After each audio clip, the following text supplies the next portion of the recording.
All right, welcome everybody. My name is Bennett McDowell with TradersCoach.com, and welcome to this month's stock market review. All right, so today is September 4th, 2024, and I want to welcome everybody here.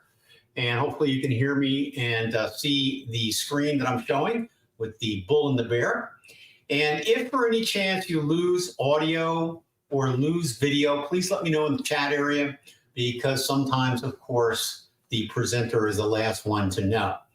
All right, so let's go ahead and jump in. I'm getting A-OKs on the audio and everything. Super. Okay, good. All right, so just really quickly, a review of the new schedule. We started this back in August, but I just want to review this. So this market review, which you're watching right now, is held on every month on the first Wednesday of each month. So, for example, today is the first one in September, and in October, that would be October 2nd, and it's at 4:30 p.m. Pacific time. So these dates are kind of new. We were in the morning, and now we've shifted to the afternoon. So just want to make sure everybody understands the new times. All right, and before I begin, also, I have to talk about the risks involved in trading or investing in the financial markets. I think we all realize there is risk in that. But by the same token, without the risk, there is no opportunity. But we deal in a realm of probabilities in the market. And so you do have to be aware of that. Past performance doesn't guarantee future performance. Trading is hard work, all right? It takes time to master it. Some never do, all right? But it can be very frustrating, so you have to really love it in order to get through those periods where it can be quite difficult. But nonetheless, you know, like anything in life, stay at it, get back on the saddle, and you can do well in this business and literally make as much money as you want to, but you have to learn how to trade the markets. And that, of course, takes time. You're not going to learn it in a week. All right. The other thing, too, is give us a like and a subscribe if you wouldn't mind doing that. That always helps the channel. All right. So I'm going to come out of here real quick, and I'll come back to the slides a little bit later. Oh, no, let me go back in. Sorry, forgot that. I have to go through a few charts first, so let me go through that. First thing I want to go over are the charts on the Dow and the NASDAQ and the S&P, and then we're going to look at the live ones. So before we begin, this chart was really done on Sunday, September 1st. And this is the kind of chart I do for our market opportunity subscribers. So if you're interested really in keeping up with the market on a weekly basis, that's a great subscription. And people really enjoy that. And I do a video every Sunday on the markets as well, kind of like this, but a little bit more in depth. All right, so let's take a look here. So basically, you know, back in 2022, all right, we kind of thought we were really getting up into another target. We sold off, but then we returned since then, and now we're at new highs and reaching now into the Wave 5 target zone. So that Wave 5 target zone goes all the way back quite a ways. But this is an area where, in terms of Elliott Wave, there are 5 waves in a trend. And so at the end of the 5th wave, when it finally ends, then we go into a bear market. And so we are expecting that 5th wave to end, could end at any time. My feeling is probably we got some more highs to go. I'm looking at quite a lot of charts these days, and they're not quite topping out, rather. So I think that certainly bodes for a possible more movement into this target range, into the upper part of it, probably sometime by, I would say, probably maybe by election time, another couple months, or maybe towards the end of the year. Now, once we top out and we start selling off, then, of course, that's something to be concerned with, because then I think we're going to go into a bear market that's going to last for a good solid year and a half or so. And that's probably going to be pretty intense. So probably a drop of around, I would say, 50, 60% in the markets. Not only in the stock market, maybe the housing market too. So I think a lot of the assets are in bubble territory. A lot of people ask me, well, should I sell now? What should I do? And the answer is no, not yet. All right.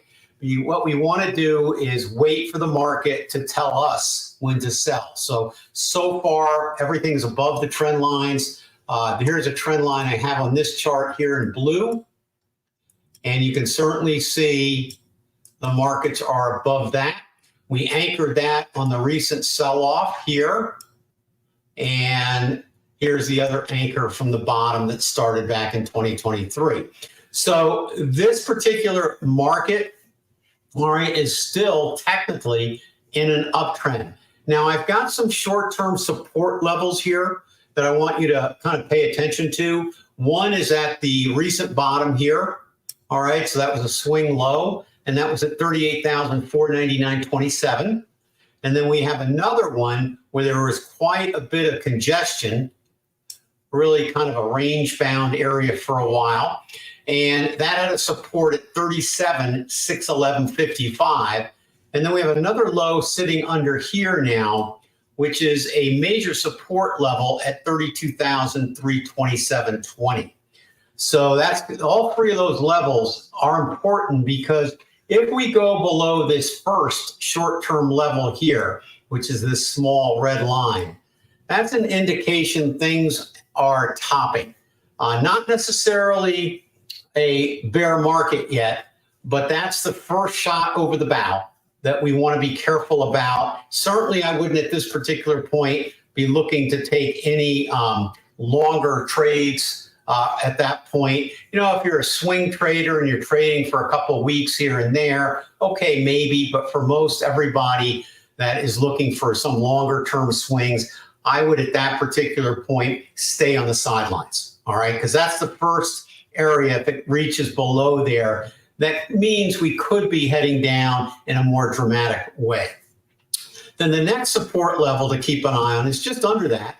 All right, not too far under at 37,611.55, and that's this thicker line here.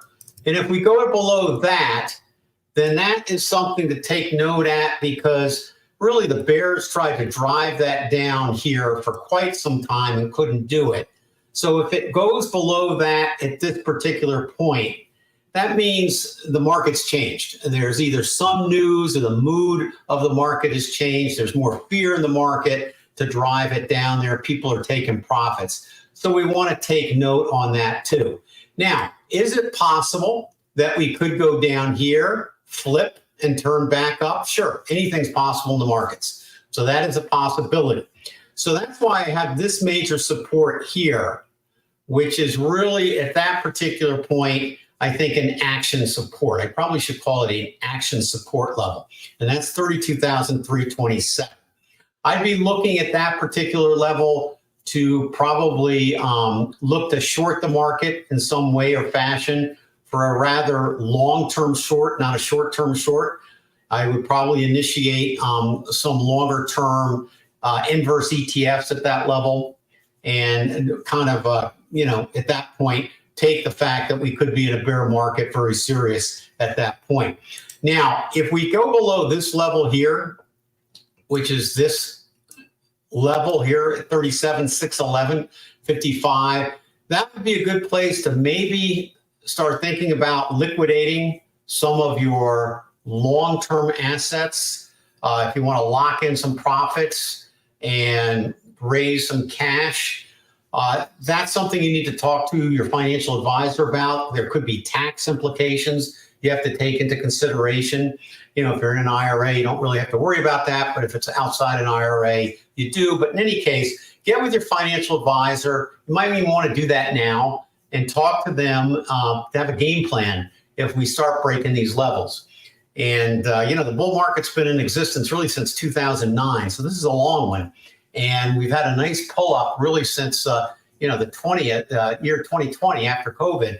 So this is an area where people are probably sitting on a lot of profits. So you kind of definitely don't want to give those back. So definitely keep that as something to keep in mind and probably prepare now.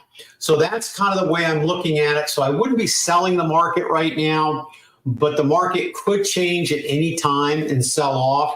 And so that you have to kind of keep in your back pocket as a possibility and watch the trend lines. And if they get broken, then I think you have to take note of that. So that's one thing I wanted to run by everybody today. And, it's very similar for all the indexes. And I'm going to get to some of the other indexes in just a moment. This was a trend line that I did on September 1st on the 60-minute chart. Very, very likely that, with this bearish divergence down here, that we kind of at some particular point roll over.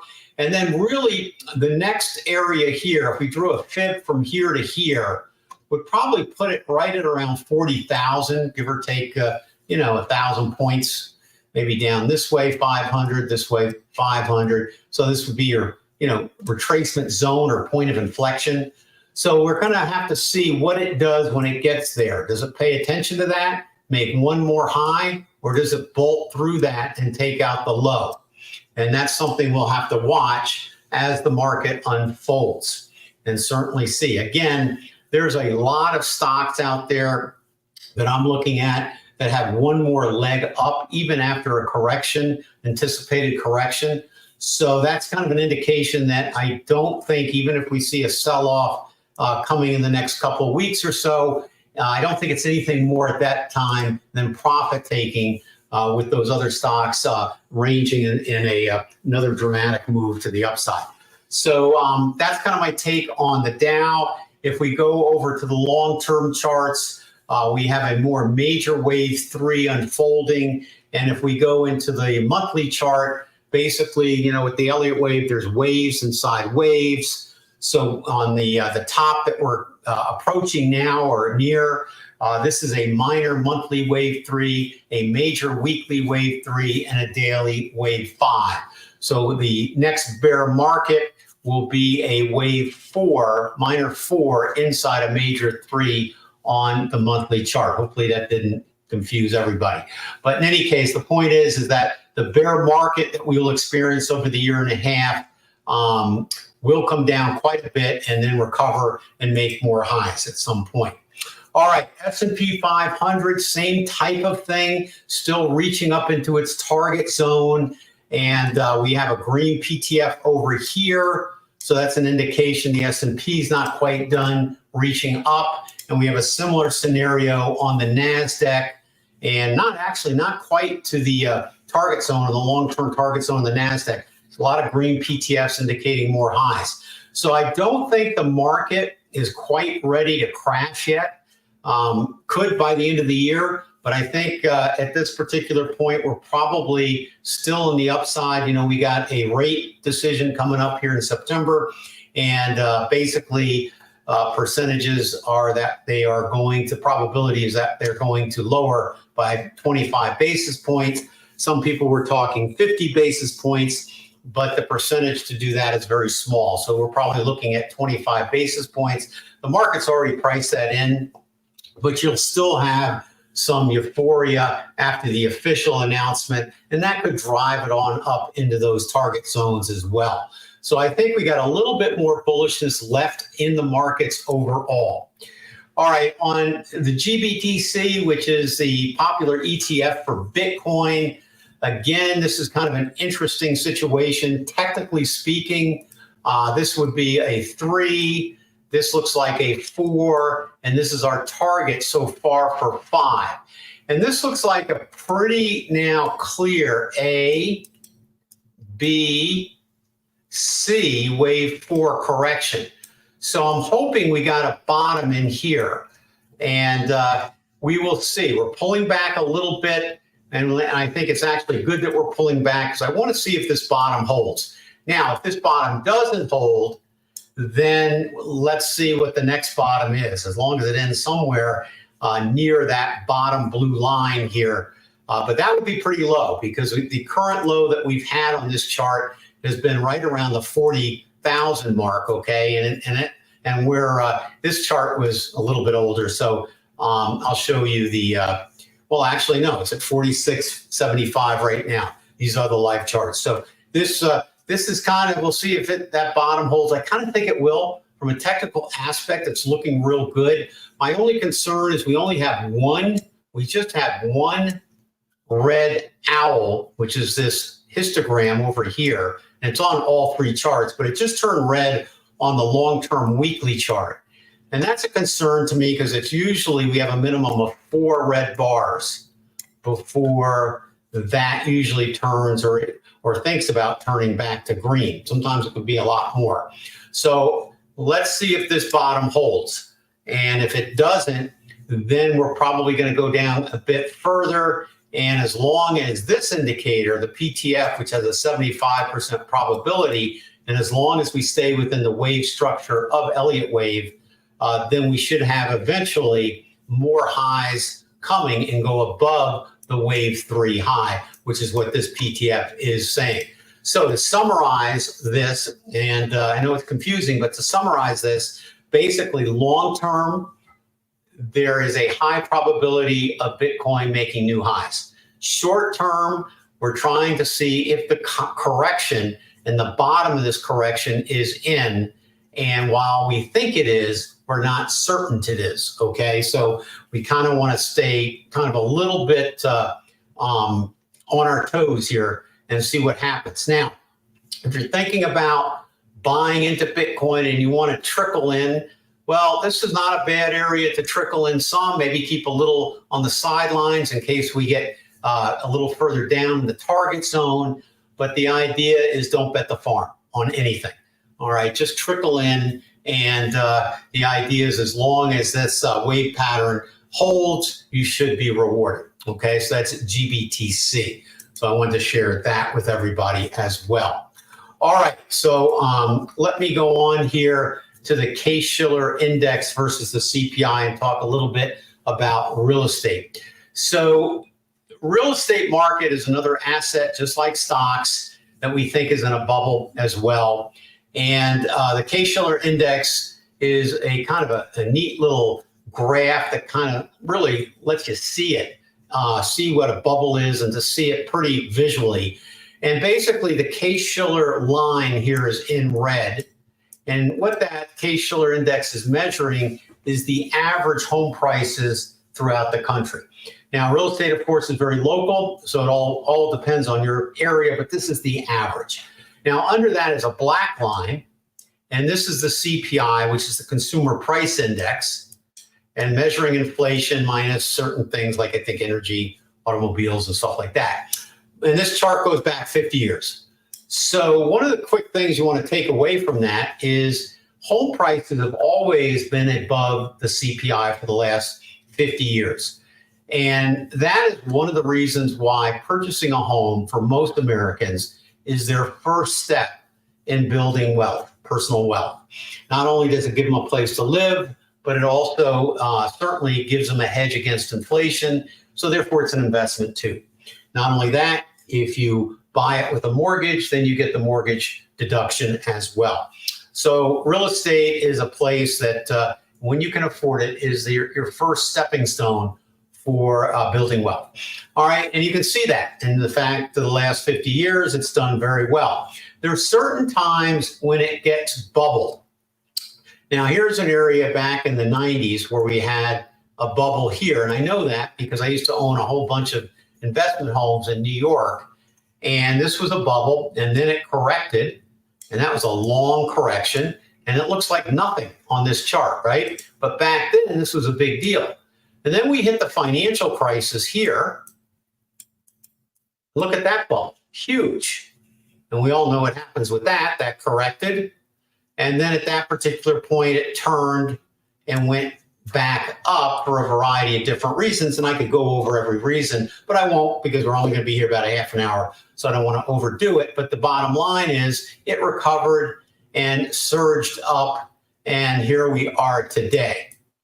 Now, notice the CPI also surged up because inflation increased, but so did housing, okay? So if you take a look at where we are now and where the CPI is and take that distance and then compare that to this distance, you can see once again, we're way overextended. It's kind of like a rubber band. You stretch that rubber band, eventually it has to come back. And so when you look at something as simple as this, you certainly don't need to be a scholar to realize that the housing bubble is extended at this particular point, and probabilities indicate we're due for a pullback. Doesn't mean it can't stay bubbled. It doesn't mean it can't go a little higher, but we're on borrowed time.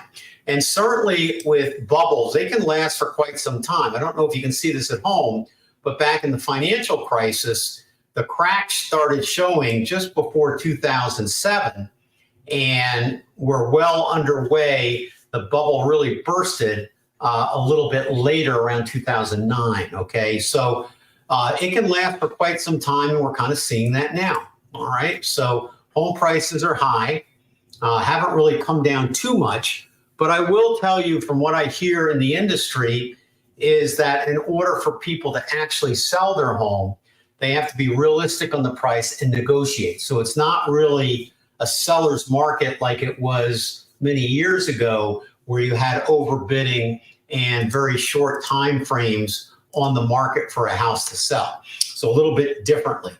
All right, the 30-year fixed rate, though, has come down to 6.42 in anticipation of the Fed rate cut. So that is, they were hoping that would spur on home sales, but the reality is it has not.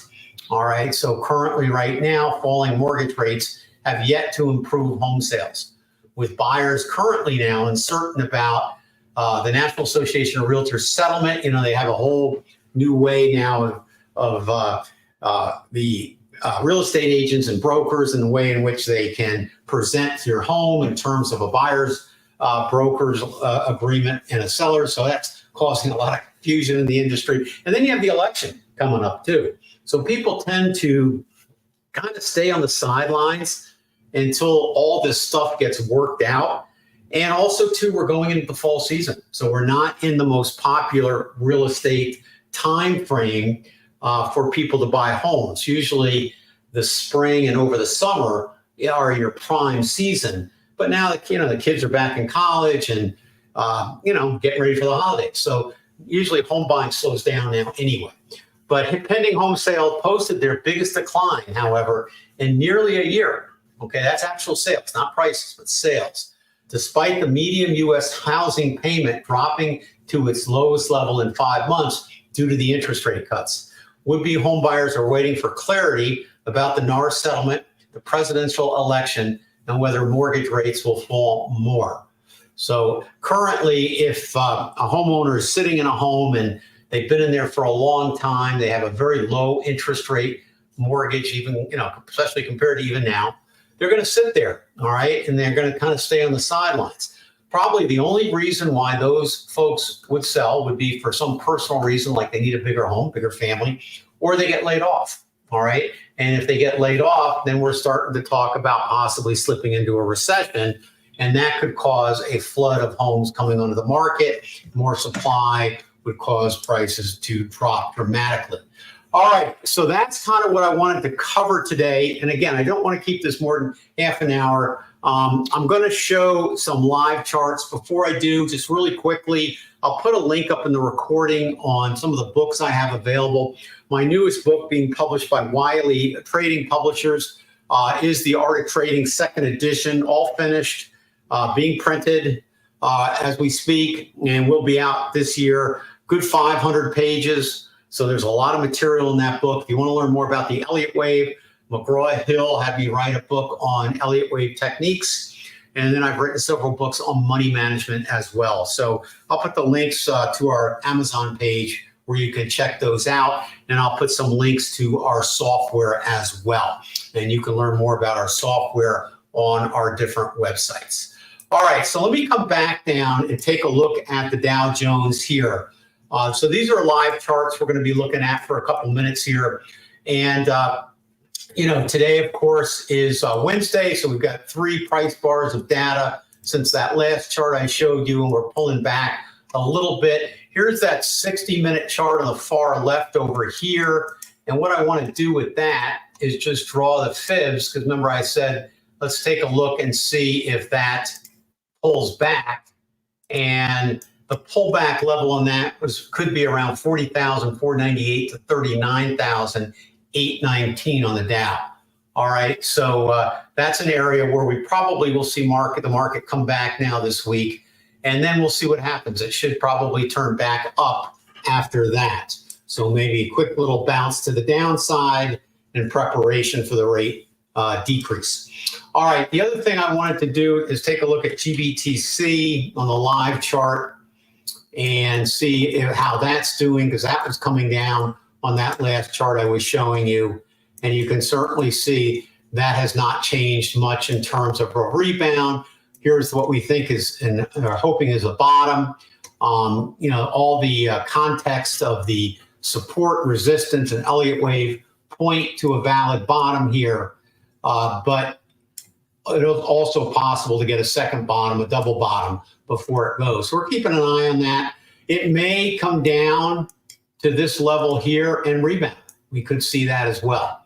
But we're kind of trying to keep an eye on that and being kind of practical on seeing if that bottom is indeed a bottom.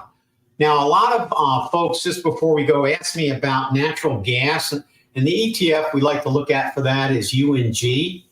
And natural gas has been a big sell-off. I mean, if we open up the weekly chart, I think that says it all, okay? So basically in 2009, it was hugely up there at 8,000. Now it's at 1346. Talk about a short position, right? All right, so let's take a look and see. We've got possibly a double bottom here. I'm kind of liking that right there. So we'll see how it responds on that. It's too early for me to consider a long position. We still be a bullish divergence over here. I'm kind of like, we still got a trend line in place. We haven't broken the downtrend line yet, but we're getting probably close to maybe a reason for getting long on this. So we're going to keep an eye on that. I think you should too. All right. That might be a really phenomenal trade if we catch the bottom properly on that. All right, so that's kind of where we're at on that. I guess let's take a look real quick on silver. That is something that's popular, and gold we'll take a look at. And silver, we have a short-term expectancy high of around 30 to 33 on that. We're pulling back a little bit on that. I don't think the pullback's done. We could be going down to a double bottom, and let's see if that bottom holds on gold. So I wouldn't buy silver right now, but if you have it, just keep with it. Gold has been on a tear, all right, and that has been going up quite a bit. And we're starting to see a little bearish divergence, well, quite a bit actually, right here. So this looks to me like we may have a situation here where we could be close to a top of some form, a short-term top. Long-term, I think we got more distance to go, but I wouldn't be surprised if we get a pullback at some point into the 210 level before it goes back and makes a higher high. So you can keep that. If you're long term, you can just keep that in your back pocket. If you're short term, try to do a little better timing on that. All right, so that's all I got for you today. Again, I do think a bear market's out there. I just don't think we're quite there yet. And when do I think that's going to happen? I think we need to take a close look at it after the election. I think the Fed will do everything in its power to keep the market stable, kind of wedging up like we're doing, and through the election. All right, and then after the election, then we'll see what happens. But in any case, by 2025, I think we should start to see things crack and head on down, and we certainly could see it at any time after the election. And technically, it could happen at any time. We're in the target zone, but I just don't think, based on the trend lines and the power I still see in some of these stocks, that we're going there. For example, let me just show you Tesla real quick.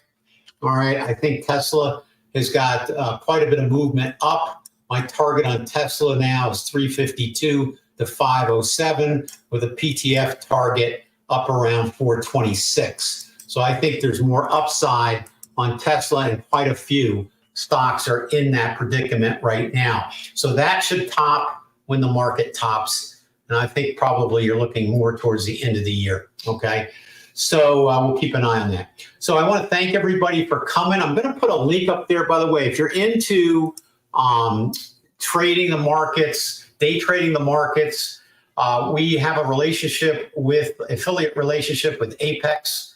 prop firm. It's a great prop firm where you can basically trade their money. You can go to their website, read all the details, but they give you free data too for a pretty inexpensive subscription.